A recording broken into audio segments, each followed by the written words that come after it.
Hi everyone. Just bear with us. We're just getting everyone together for the next discussion point where we're going to be going into the UKCSC's, the 9 plant tagged model, and then we're going to have a Q&A question from several of the clubs that are in attendance today. I think we've got Bristol, Brighton. What other clubs have we got, Greg? Bristol, Brighton? Teesside. Hitchin. We ready to go? Durham. And Durham. Can't forget Durham. Oh, and Glasgow CSC, for those, anyone here with the Scottish persuasion, are over there. Go and see Chris Mackenzie in the CBD TARDIS booth. Huh? It's fine, Karen. What do you do? You ready to go? Okay. No one's fucking filming us. Go and grab whoever you need.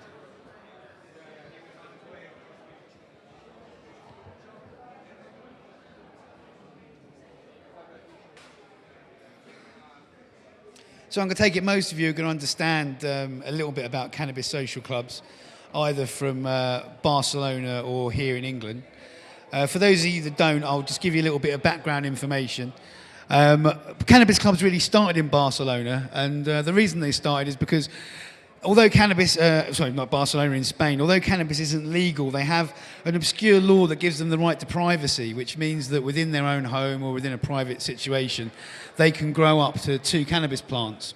And what the people in Spain decided to do was to grow together into collectives of multiple people and then put those plants together. So instead of one person growing 2 plants, you had 50 people growing 100 plants.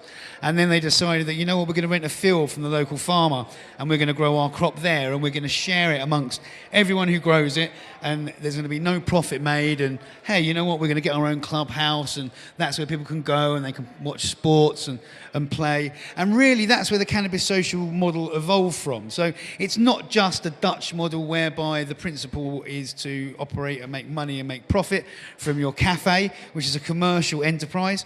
The cannabis club is a much more social model. It's community based quite often. And it leads to a very, very different flavour to what you find in an Amsterdam coffee shop. For those of you who haven't been to Barcelona or to the parts of Spain and Catalonia where the cannabis cafes and the cannabis clubs are now legal, I really advise you should go. It's a completely different experience to Amsterdam. Quite often you have to join the clubs as a member, and there's different facilities. So rather than trying to get you in, make you pay for an overpriced beverage while you consume your cannabis and then get you out the door so the next tourist can come in, it's a much more of a social, relaxing experience. And that's where it kind of came to the UK. So what we had is we didn't have the right to grow cannabis in this country, but what we did have is we had quite a lot of experts in the UK law and in European law. So what we decided to do is to sit down with them and to say, look, we've got these cannabis clubs in the UK and they're non-profit, they're not making any money, you know, they're producing cannabis and they're sharing amongst their members. But what's the safest way in which they can do that? You know, how can they do that? So if they do get caught by the police or they get stopped, how can they make sure they don't end up in prison? And what that kind of led to was almost a 3.5-year journey for Greg and myself and lots of legal experts from, you know, places like Release and other such organisations and Transform, was to create a model specifically based on UK law. So whereas when we talk about, you know, the Spanish Spanish clubs, or we talk about the Dutch coffee shops, or even you talk about the situation in Colorado or Washington, none of it is specific to the UK. None of it applies to the situation that we've got here because all the laws around cannabis are completely different.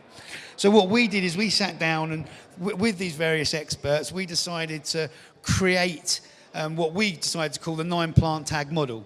And the reason that we decided to create it was to enable everybody that wanted to grow cannabis in the UK to grow it in a way that caused the least harm to society and the least harm to themselves. If you follow the rules that the UKCSC have put down, if you read the leaflets, and you don't have to join to become a member, all of this information is freely available online from the websites and things. But if you follow the rules, you will not get more than a fine. The whole point and principle of the system is to take the level of criminality down to such a point that if you do get arrested, that worst case scenario, you're not going to go to prison. And that is to give people the reassurance, not only that yes, it's possible for you to do yourself, but also to tell them where those red lines are. You know, rightly or wrongly, if you grow 15 plants in the UK, you could very well be done for a much more serious offence than you think you will be done. Because if you grow 10 or more plants in the UK, the sentence is ratcheted up, because the government has decided in the sentencing guidelines from 2015 that you are supplying that drug. You are cultivating it with intent to supply because of the volume of plant matter that you've got. So the first thing we have to look at when you look at the tag plant model is the number of plants. 9's been chosen for a reason. We're not saying that if you've got cancer, 9 plants is going to be the best way to be able to grow oil. We're not saying if you've got a heavy recreational oil habit, 9 plants is going to be able to supply you. What we are saying, though, is that we've created a model we think, the first of its kind, is that it enables you to track seed to end product with serialization, exactly the same as they have in Colorado, exactly the same that big business is promoting in terms of model tracking from seed to sale. We just want to do it. And we've got a little presentation here that I'll let Greg kick off anyway. We just want to do the same thing. Is that not working? We just want to do the same thing, but with a little bit more normality to it. We don't need this overarching massive regulation that intrudes into our lives. We're quite capable of looking after ourselves and growing our own medicine and cannabis for recreational purposes and for sharing it. We can just do it in an ethical and responsible way. So I went over to the States in 2011. I got to see how regulation was sweeping across America. How patients had to access it. I went over there as a sort of a medical marijuana migrant, if you will. I've got Crohn's disease, that's why I was late on stage. I have to run to the toilet every 20 minutes because my gut is just attacking me. So I know I needed access to medical cannabis, and I could only get pharmaceutical options here in the UK, which meant opiates and chemotherapy drugs, steroids, and things that left me bedridden. And that wasn't really the way I wanted to live my life. I couldn't actually physically grow at the time. I was that ill. So the idea of asking someone to grow for me, that was daunting in the UK. And I did. I went out and asked a guy called Jeff Ditchfield. I said, could you grow a plant for me? Because he was the out there cannabis activist. I help patients. And he just said, no, I won't grow one for you. And I was like, why not? And he said, grow one for yourself. And I was like, well, I can't. And he said, well, why should I grow one for you then? If you're not prepared to grow one for yourself, no one else is going to grow one for you. So I kind of that's kind of true. And when I went around the States, I saw people who were, growing for themselves. And in California, they have a plant limit where you can go and get a recommendation and for a medical condition, and you could grow up to 12 plants. I think it was 6 mature, 6 immature. But if you grew in some counties it was 99 plants, and if you grew as a collective, you had 250 plants. So there was some reasons and rationalisation into why you might need a bit more medicine if you had a certain medical condition, or if you were growing for other people as well as yourself, or you were growing for a whole community. And what they didn't have out there was any sort of regulation for it. If you got busted for growing and you didn't have your paperwork in order, that was it. You would be tried as a criminal, and the fact that you're a patient was nada. They didn't care. What's the point? So this is what we put together, is to try and sort of mimic some things that were put in place in the States and other parts of the US and Europe, and look at the situation here and go, how can we apply what they've got over there to what we've got here? So the first thing I came across was a book and a man named Doug Fine. He's a journalist for the New York Times, and he went and spent time in Mendocino with some farmers that grew cannabis, who were entered into this tagged plant model set up by the Mendocino sheriff, who they grow trees out there the size of this stage. It's not a few little plants in a tent like we have to put up with over here. A greenhouse. Oh, people feel happy when they're growing in the greenhouse, but these guys grow the tree of life, and each of them yield a couple of kilos. So their tags are about $10,000, $10,000 per tag, and you could have up to 99 of them on your plot. And if you had them on there, you would have a flag to say this is a medical grow, because the DEA don't walk around hundreds of miles of Mendocino looking for grows. They fly over with a helicopter and go, oh look, there's a big grow there. Let's go and mark those coordinates, send the team in, eradicate that. So what the sheriff did is said, look, we've got legal growers up here, and these are 3-generation family farmers. My age, in their 30s, their dad grew it, their granddad do it, and their granddad might have been the hippie that moved up into the hills and built their shack that turned into their farm. So they're working with these people who've said, we want to grow, we're feeding the local community. The schools are paid for by the cannabis growers up there. The police force now is paid for by the fact that these tags are being used by the farmers up there. So they had a meeting and they said, this is what we want to do. And this is the sheriff coming to the cannabis growers with this idea. This wasn't a cannabis grower initiative that had been led. And he said, I will not bust you. I will not report you to the DEA if you put this flag up and put these tags around your plant. So when I go over with the DEA and fly over, I will point out, that's a legal grow, that's a legal grow, that's a legal grow, that's a legal grow. And if you haven't got it up, I'm coming down with a chainsaw and I'm chopping down your trees. And 30 people signed up to the initiative. And what the initiative really was, we need to pay for the police force. Otherwise, it's going to shut down. We're going to have to get rid of all of our police. And that will, in some of these areas, it does raise crime up into terrible rates. Gangs move in there and, ruin the communities that live there. So they know weed is running the community and is keeping the economy going up there already. So let's just cut the bullshit. Let's go straight to it. Let's put tags around these plants. Let's create an economy and let's pay for the police force. So they did that, and after about 6 months of the project, they're going around saying, this DEA flyover's coming soon. You better tag up your plants, otherwise they're going to come. And they got to a stage where about 100 tagged up their gardens. And sure enough, the DEA flyover came over, and there were so many gardens there. No one got raided that first year, and it was brilliant. It was the first time that had happened. So the rest of the other farmers around the area in Mendocino, so in the Emerald Triangle area of Northern California, they got together and said, "This is what we need to do. This is helping us out."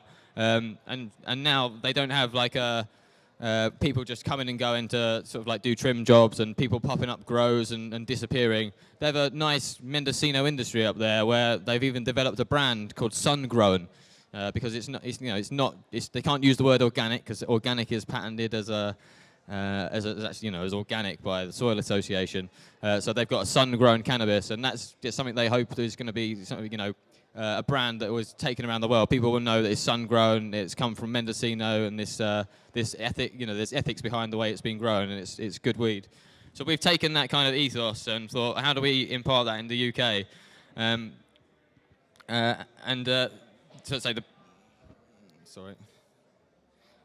So I'm going to show you a little clip of the Teesside Collective, what we've done as a sort of illustration of the Cannabis Social Club's 9 plant collectives. This was on the BBC's Professor Green, Is It Time to Legalise Weed recently. I think it's on our YouTube at the moment.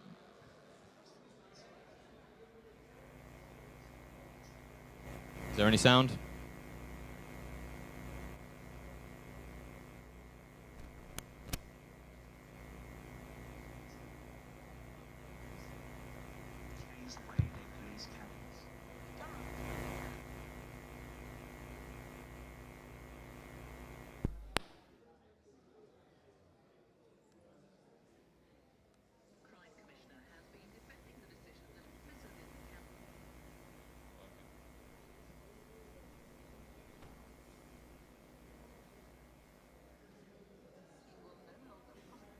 Coming through?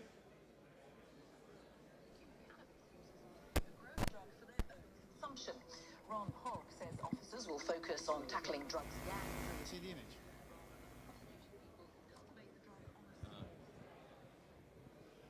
Just let it play through. We'll talk over it. Hogg, the man spearheading the new strategy. Hello. Wind it back. Sorry about that, guys. We'll just put that clip back. Intermittently. Is the smell there all the time? Somebody may be under the impression there's a lot more in there than what there actually is. That's what's turned out on this occasion. Until we go into an address, we don't know. The person in question could be brought in and charged, but in this instance, they receive a warning for possession. Quite a lot of effort for a small amount of weed. The police thought they were going to bust a massive grow. I almost felt a bit sorry for them. Though in their defence, a real change is underway here, and the police are being encouraged to change the way they police cannabis. Durham's Police and Crime Commissioner has been defending the decision that officers in the county will no longer prosecute cannabis users who grow the drug for their own consumption. Ron Hogg says officers will focus on tackling drugs gangs and dealers rather than prosecuting people who cultivate the drug on a small scale. I've taken a short drive to meet Durham's Police and Crime Commissioner, Ron Hogg, the man spearheading the new strategy. Hello. Hi there. This is where we kind of took the influence from America. We went to a policeman. Cheers. What is your stance on it? And in the police force today, we actually shape our responses on what we call threat, risk and harm. And really, so an individual cannabis user doesn't pose a great threat, risk, or indeed do they do any particular harm to individuals. So therefore, from that point of view, let's not actually go there and let's not tackle that. What we want to focus on are the guys who are making the big money out of it, you know, the suppliers, the producers of cannabis, and these are the guys who want to take out. I'm shocked to hear that from you. Well, no, I really am. You seem like a decent bloke, and I know like you can't tie every copper with the same brush, but I am honestly. You're showing genuine compassion, which is not to be honest, not what I expected. We had to really think about it very hard and clearly, because we know statistics tell you, send someone to prison. It's going to cost up to £50,000, £60,000 a week to look after them. You release them, and actually, most of these individuals within 12 months, 62, 63%, will have reoffended. So it's a different approach.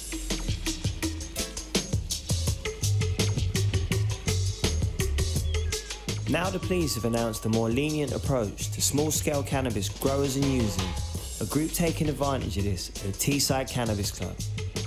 They have a healthy dialogue with the police and they agreed to meet me, openly and undisguised. The club is an 83-strong collective who grow cannabis for personal use. Trevor, Michael and Simon are three mates who grow theirs together. What conversations have you had with Durham Police directly, and what have they said to you you can get away with? What they've said, the official policy is that they will act on complaints only. Now, if you're being a sod and making your neighbours' lives hell with people coming and going because you're dealing left, right and centre, you deserve to have the coppers come through your door. If you're somebody who's grown for medicine or just to be able to chill out, whatever, without causing your neighbours any hassles, then why should the police come through your door? It's a far better way of dealing with them than putting them through a criminalisation process. How many of you have been criminalised?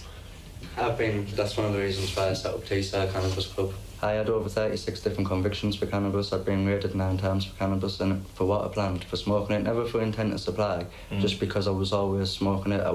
My nickname was Ziggy Mustafa Spliff. I always had a spliff in my mouth, and it was just how I was known. Yeah. And I was never it was my trademark, for people to know you. It's your trademark, you always have a spliff hanging out your mouth.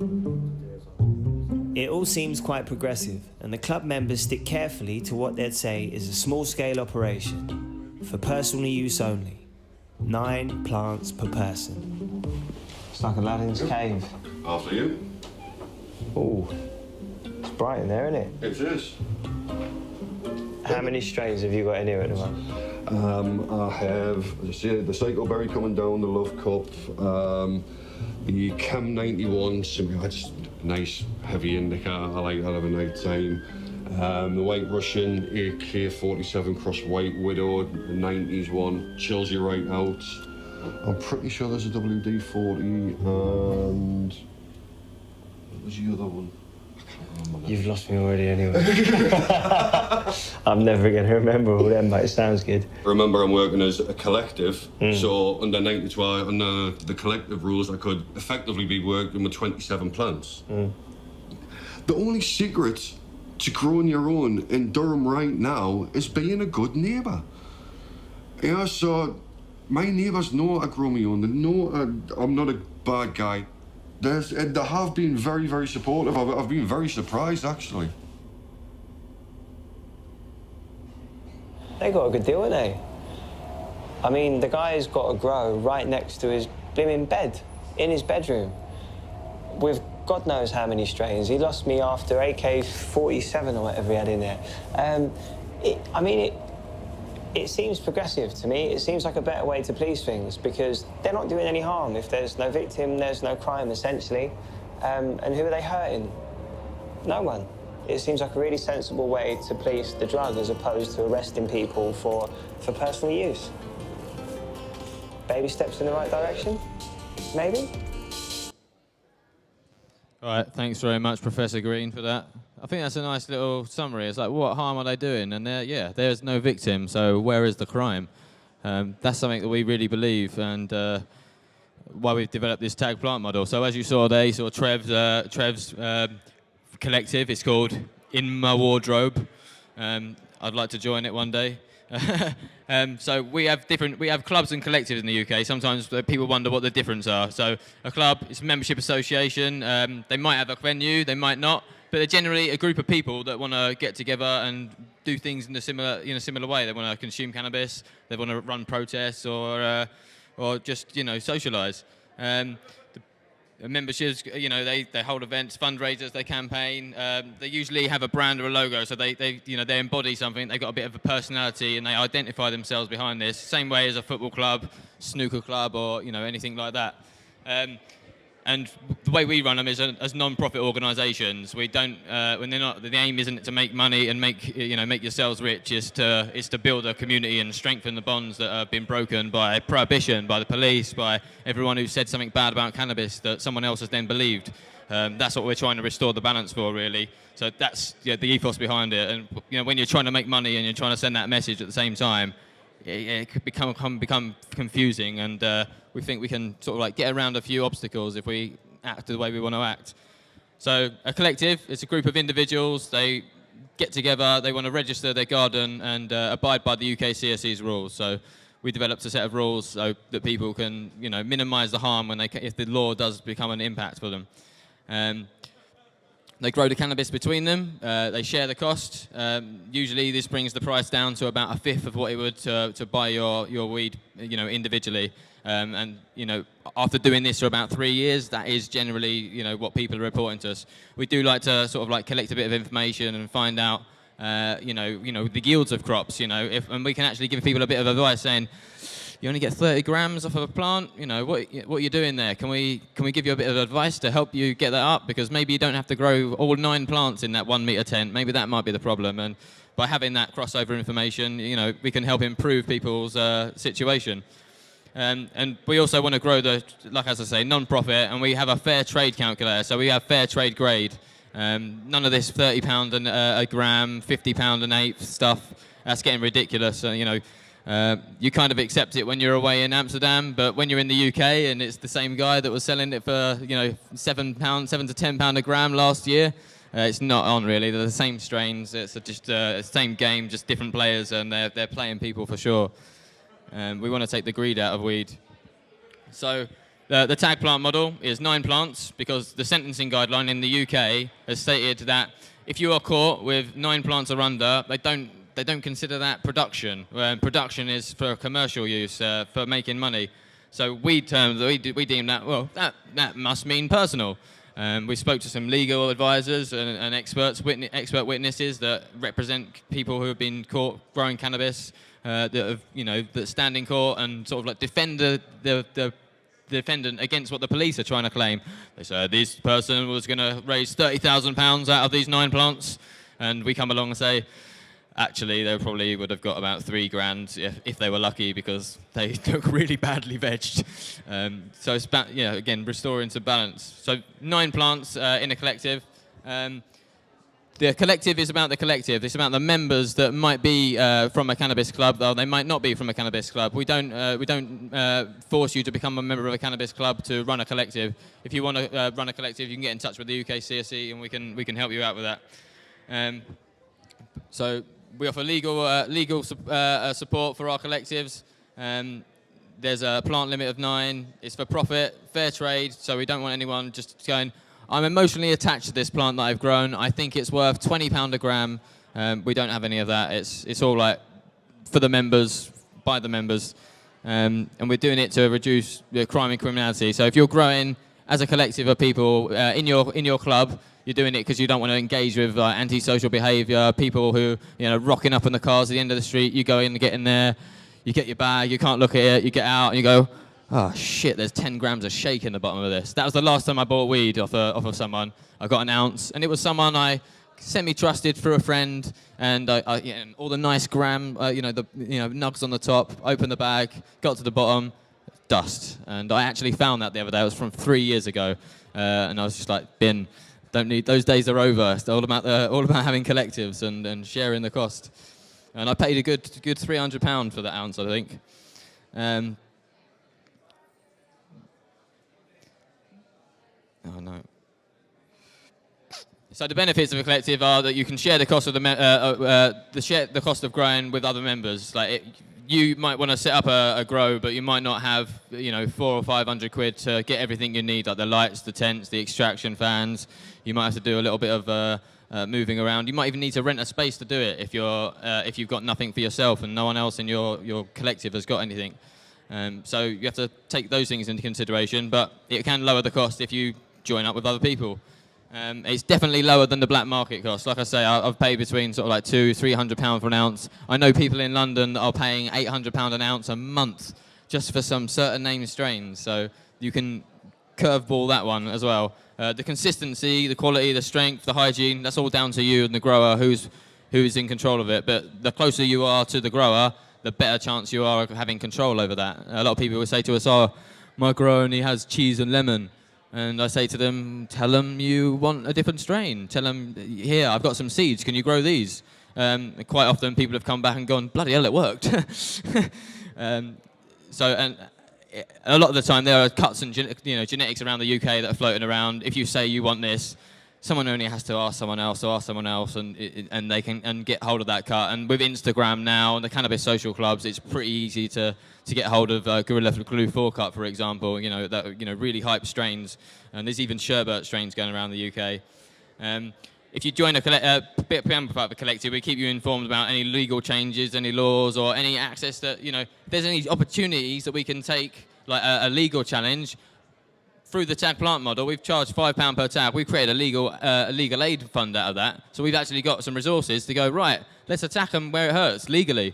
We've got lawyers on board. I'll let Stuart talk a little bit about the legal aspect side of it. We've got a legal team around the country that want to help change the law using the collective model, rather than saying, you know what, I got caught, I'll hold my hands up, I've done it wrong, and I'm sorry, I'll change my ways. That is anti-activism. That is against everything that we are doing. You are saying it's wrong to grow cannabis. You're saying it's wrong to be a cannabis consumer, and that's one on the scoreboard for them. Stuart's just going to talk a little bit about our relationship with Release.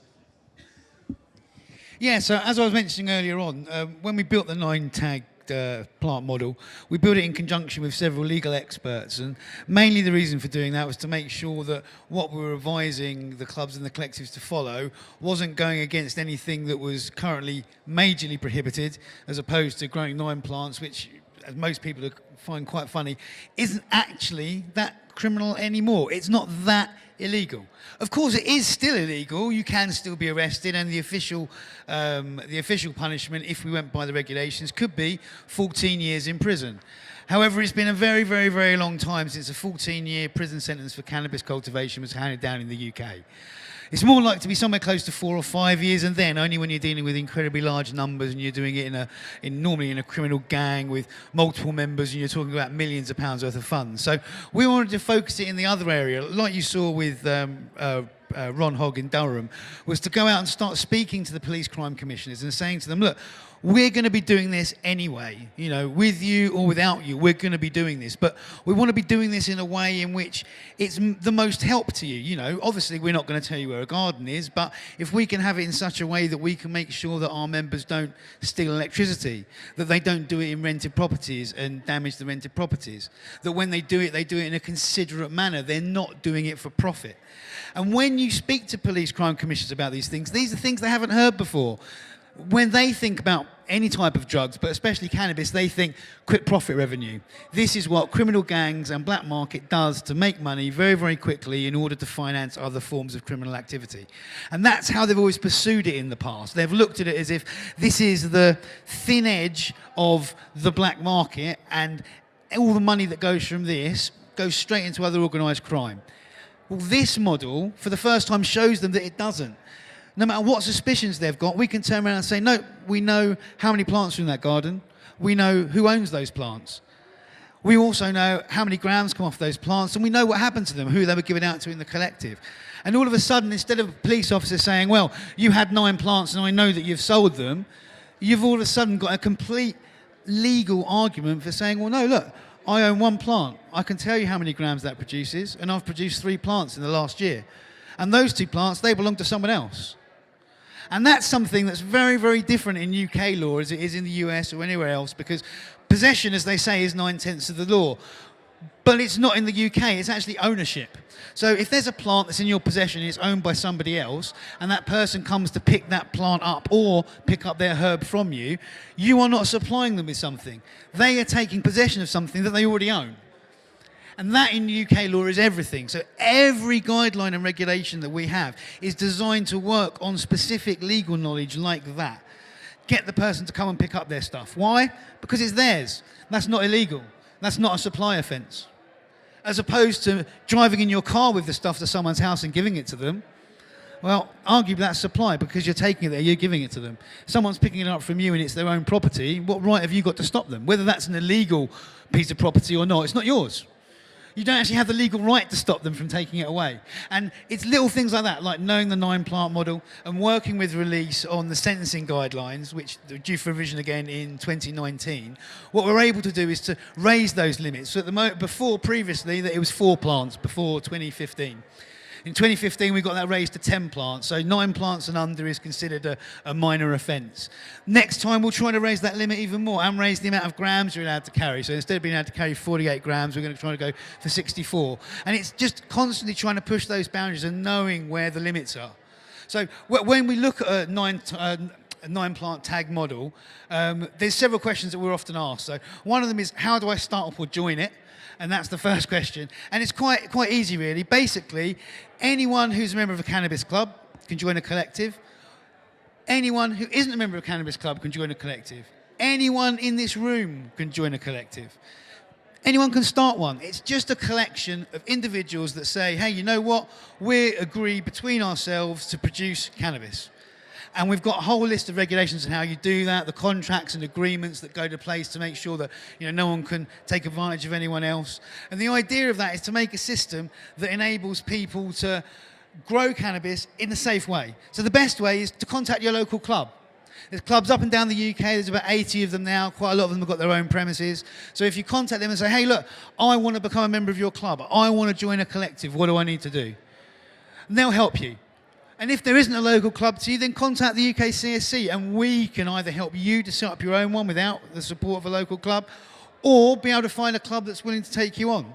But anyone can start a collective. All you need to do to get tags from us is to register with a club or with the UKCSC National, agree to abide by the rules, and as long as you do, you get the tags, and that gives you the legal access and the legal protection and access to the legal aid fund should you, in the unlikely scenario, be arrested. And one thing to remember, it's not a get out of jail free card. This is a sign to say you are part of a cannabis growers union. You want to change the law. You are part of this model that hundreds and hopefully thousands of other people are part of. We're not just breaking the law. We're breaking the law in a certain way. We're all standing together and saying this is the way we do it. If you look at social right movements around the world, it's not all a case of like who can be the one to be the legalizer or who the one can do it. That's not how the gay rights movement went along. It's not how women went about it. It's not how they try to end slavery. It's not going to be the one. It's about how can we all do this together. It's about using our heads and thinking about it sensibly. And this, to us, is a very sensible, step forward. I'll be honest, most of the people that have contacted me about setting up a tag plant collective are people who are not part of the cannabis social club model. They are people who live ordinary lives, who go to work 9 to 5 or work shifts, and they need cannabis to benefit their lives, or they just enjoy using it, or they've got a person in their life who is really sick, and they're like, I want to grow for them, I just want to know that other people are going to support me if I get busted. And that is the most important thing that we can do is to each other, is support each other in a time of need. And not when it's too late, not when I've been busted and can you help me? It's like, yeah, we can give you the advice that you can have if you get busted without the tags. But the evidence in the grow room when the police came in, there's no tags there. There's no sign on the wall to say you're part of this model. I'm a medical user.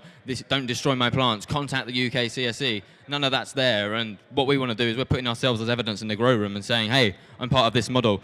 Speak to these people, and they will tell you what this is about. And no one's ever done that before. And I think that's something someone needs to do. I'm a medical user. I would expect someone to do that for me if I was in that situation, and so I've tried to create with Stuart and the UKCSEs that situation so people don't have to suffer that, and hopefully people will, see what we're trying to do and come and join the clubs, start their own, or get in contact with us. And if they've got a person who's growing medically for someone who's sick, they're just growing 3 or 4 plants, and they're an old person, let's tag them up, let's make sure they're part of this movement. And we can go to the government when the next time they do the Sentencing Guideline Council and say, hey, there's this many people growing tag plant collectives, what are you going to do if the police come across those? Because without those important conversations and release, the last time the sentencing guidelines came out, I think it was 2011, 2015, they tried to get it raised to 24 plants, and they were like, no way. And they got it raised to like 9 or 10 from 4, and that to them it was like, it's a great step, but it's not what we wanted. And what we need is that evidence, that data to say this is what people are actually doing. And we need to change the law to do that. We know the government hate evidence-based policies, but we've got to throw everything we can at them to try and help people, to prevent the harm. So, what's that? Yeah. So as Greg was saying, it's in the unlikely event that someone does get arrested, the idea of having a tag plant model isn't a get out of jail free card, but the point and principle of it is it gives people the security, even if you're an individual grower who grows of your own accord, that there's a legal defence fund there and you're growing things in a way that is the least harmful to you in a legal manner. Just simply doing things like having a mother, some in veg, some in flower.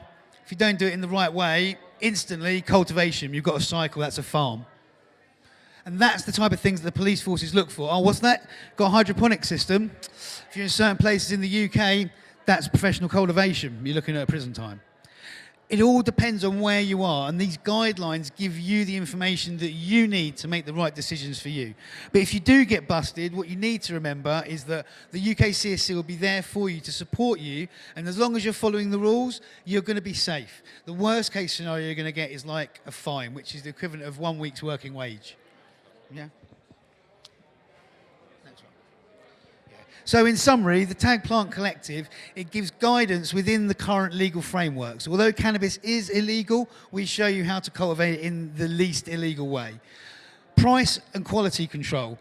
The idea of growing your own or having it from a collective is that you will be able to secure both of those things.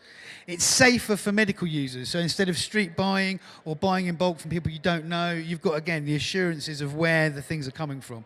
And it removes the sale completely from the black market, which from the police perspective is the main thing.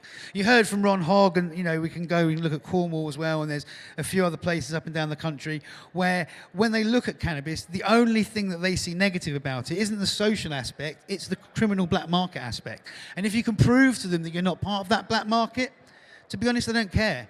They're looking for gangs that are smuggling human beings into the country and forcing them to work in enslaved conditions to grow a plant. They're not bothered about someone growing 9 plants in their bedroom. They really aren't. Yeah, and it's just about people realising that now is the time to take those next steps in a group with collective support. Okay, guys, that's the 9 plant tag model. We'll be happy to take any questions. Yeah, if you any questions about the tag plant model? No? We did a good enough job then, I think. No. Well, was that great?